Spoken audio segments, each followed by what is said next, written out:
Hello, welcome to episode 202 of Daryl Show Your Work. In this episode, I'll be performing some email header analysis using various online resources. But before I jump into that, I wanted to remind everybody that there's only 2 days left, like as in tomorrow, all right? That the INE's exclusive limited time offer on the new AI security specialist certification. It expires, all right? So again, this is a bundle deal. It comes with exclusive discounted access to both the related learning path and exam voucher, along with 3 months of access to their full learning library.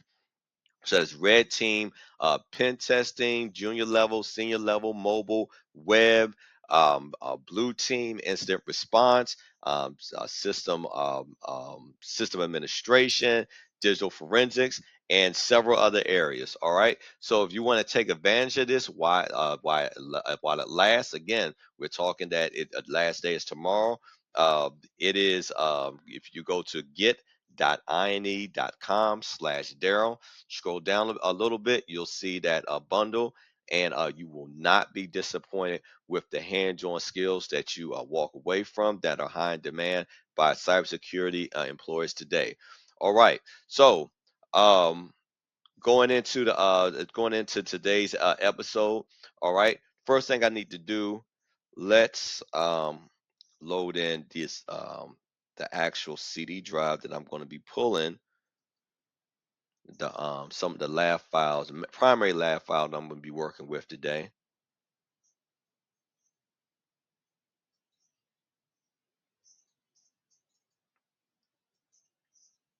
All right, let me see. I did not mean to do that. Okay, well, let's try to re-authenticate here.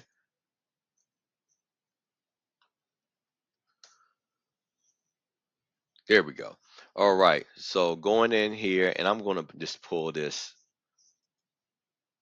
out of here. So let's copy that, and then exit out, and then paste this here. All right, so this is a suspicious email header that was captured in the PDF. So I'm going to conduct some analysis here and to see if I could find any sort of information on the actual um, address that it was sent from. All right, so just scrolling through this a little bit. I know it's hard to see. All right, so what stands out to me is this gmail.com. All right. Equals to Microsoft subscription 483824/6. All right. So more than likely, this is the email address. All right. It's this Microsoft subscription with all these numbers at gmail.com. All right. And let me see if I could gather any more information here. All right, so not really. So I'm gonna jump right into the first tool that I'm gonna be using here for my analysis. All right, and that's the Central Ops .net tool. So let's open that up.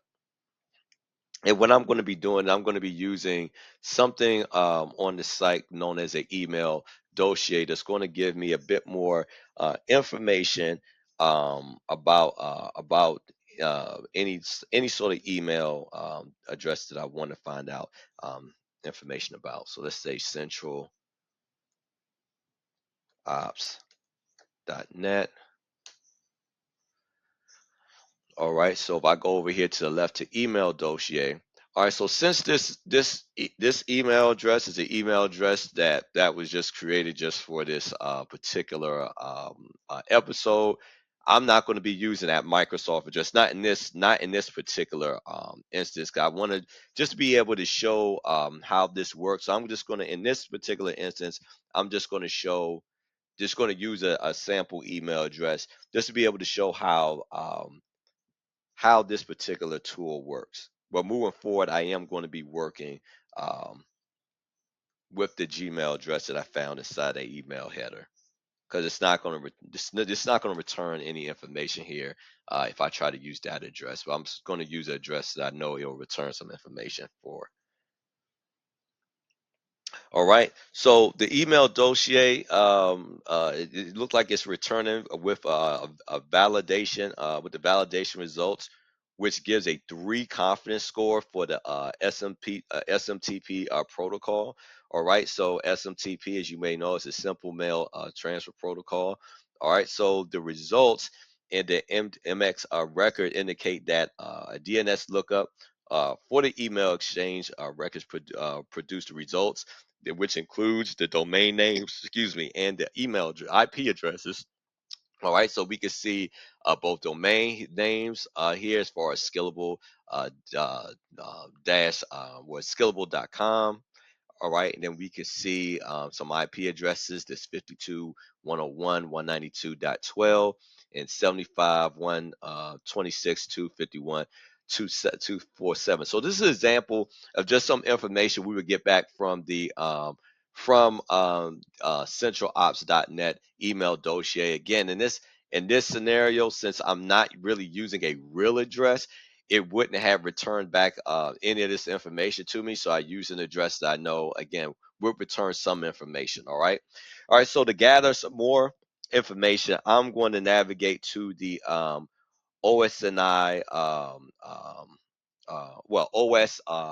OSN T framework, which is going to give me access to a bunch of different tools. All right.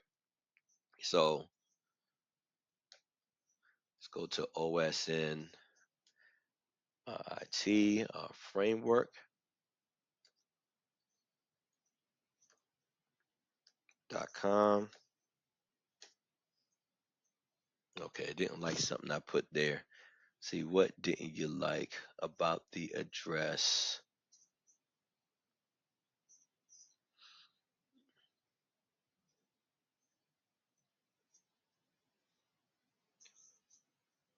See, did I put something in there? Shouldn't I? No, everything looks right. Let's try www. I had to put the full. Nope. Let's see.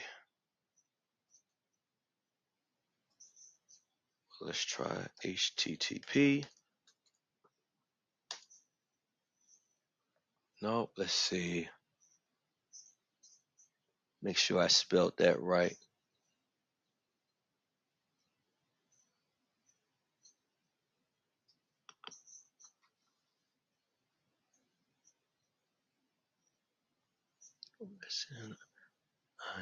SNINT. Ah, simple mistake on my part. All right. So confused that IN had that in reverse. Let's try that again. There we go. All right. And it did not like that. So let's just take this www out and let's see if that fixes the issue.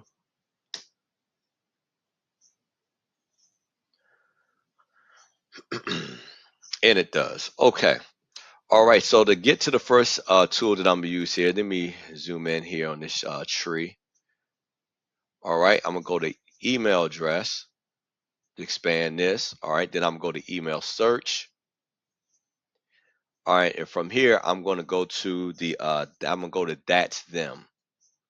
All right. So what the That'sThem online tool is a reverse email lookup tool that searches a database of hundreds of millions of emails to reveal a real name, address, phone number, and public records associated with an email address. So what I'm going to do, I'm going to navigate here and I'm going to try to plug in that Microsoft subscription email to see what is it that what information I could find on it. All right, so I'm gonna say Microsoft, if I could spell.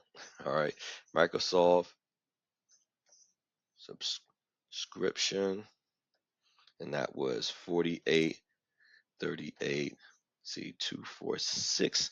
I believe that is the address. Yes, at gmail.com.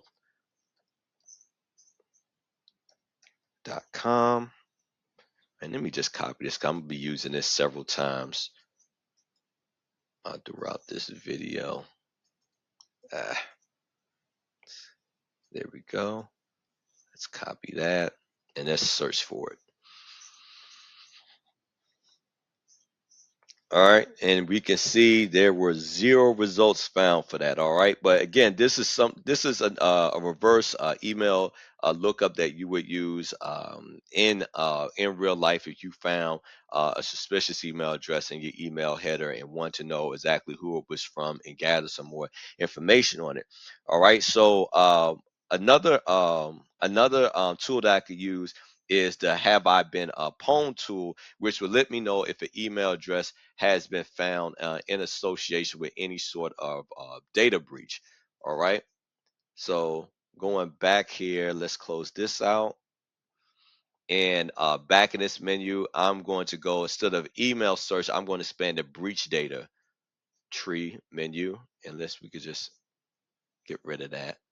Well, I don't know. It's not going to leave. Okay, I'm going to go to Have I Been Pwned right here.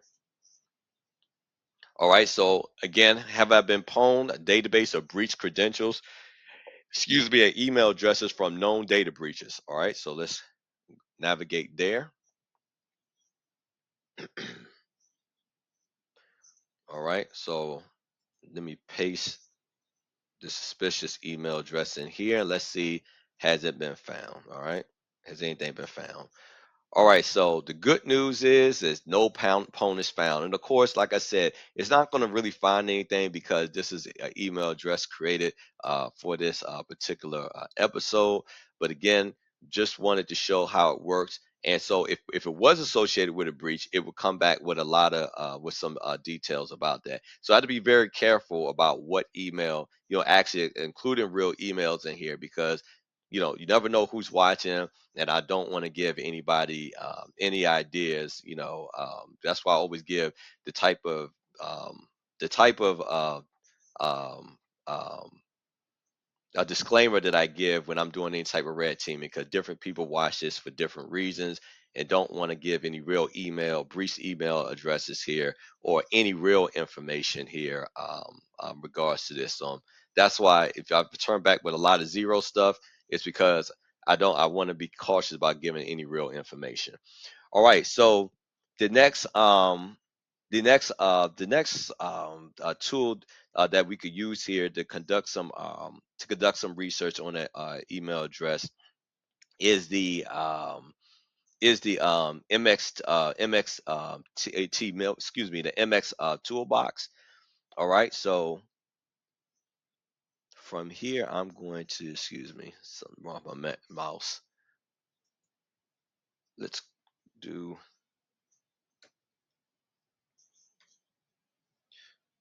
so let's go to the MX Toolbox. And I'm going to go straight to the email header analysis tool that they have available. So this time, instead of just giving it a name, I'm going to give it the full header from that PDF document and let it conduct some analysis based upon all of the information in that header and see what it pulls out and what it comes back with. And from there, based on the details that it comes back with, I can conduct some further analysis. And it did not like something I wrote. One of these days I'm gonna learn how to type. Okay, let's go back. See, what didn't you like that I wrote? See. And I should not have put a dash there. I don't know what I was thinking. Let's try this again. Okay. All right. So going back here over here to the actual header information, that PDF document, I'm going to do a Ctrl A, which is going to highlight everything in the document, and then right click that and choose to copy it. And then I'm going to paste everything into this text box here, and then have the tool to analyze it and see what information it comes back with. All right, so immediately I can see that the results indicate that something is wrong when it comes to the DMARC, SPF, and DKIM elements of the this evaluated email header. So in the relay information, let me just scroll down a little bit here. All right. All right, so in the relay information section, we can see here in the table that it displays the hops that the email traveled through from the sender to receiver, and the time column, it displays the timeline of transactions. All right, so the main things though that I'm looking at here. All right, I have more IP addresses that it pulled from that, and I also have I have a domain. A domain here that it gave me. All right, so the next thing I want to do is I want to conduct a domain lookup on whois.com, and let's get some more information about this domain here that the MX Toolbox pulled from these from the suspicious file header. All right, so I'm going to copy that and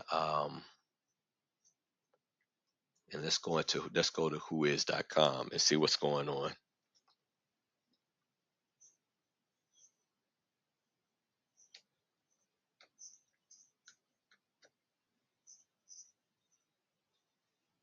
Oh, great. All right, hold on. It's one of those days my keyboard wants to do its own thing. All right.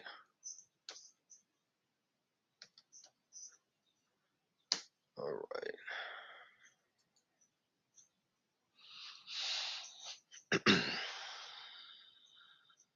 All right. So from here, I'm going to click the who is from up here, and then I'm going to paste in that domain name that I pasted from the MX Toolbox. So make sure there's no blanks there. All right. All right. So a few things that I can see here. All right, so the results, they indicate that the domain name was registered with a Wild West LLC, Domains LLC, or we can see that right here.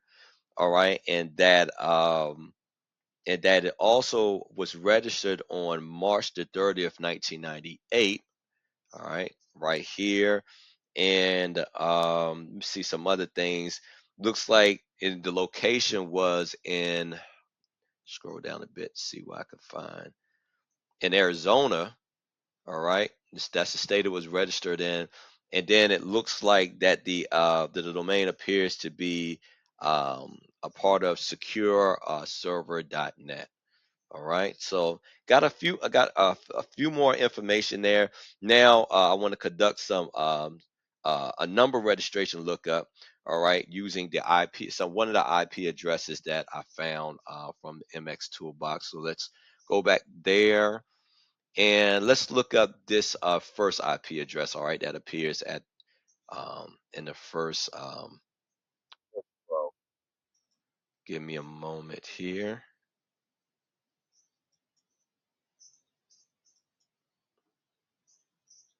I'm not sure why my mouse decided not to cooperate. There we go. All right. So let's go back.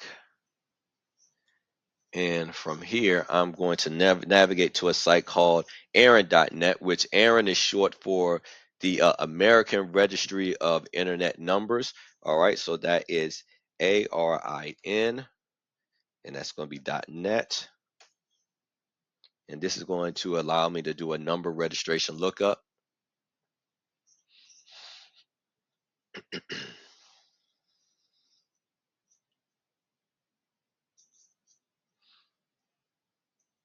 All right. So from here, let's paste in that IP address and let's search it. All right, it's doing this search.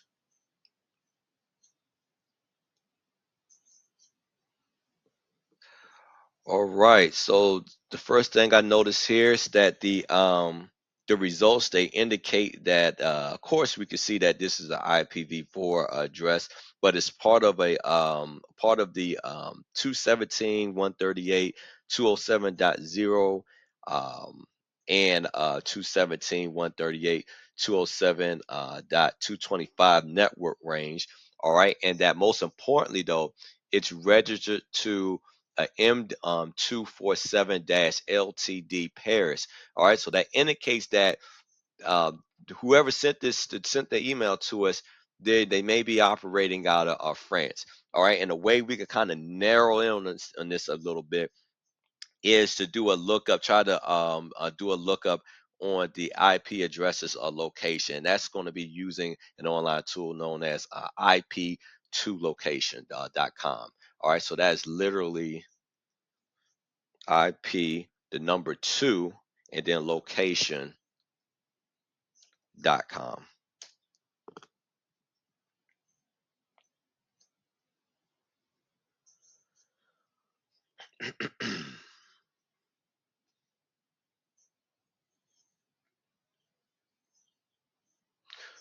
All right, so if I plug it in, the IP address here, let's get rid of this and plug it in here. Let's see what it comes back with.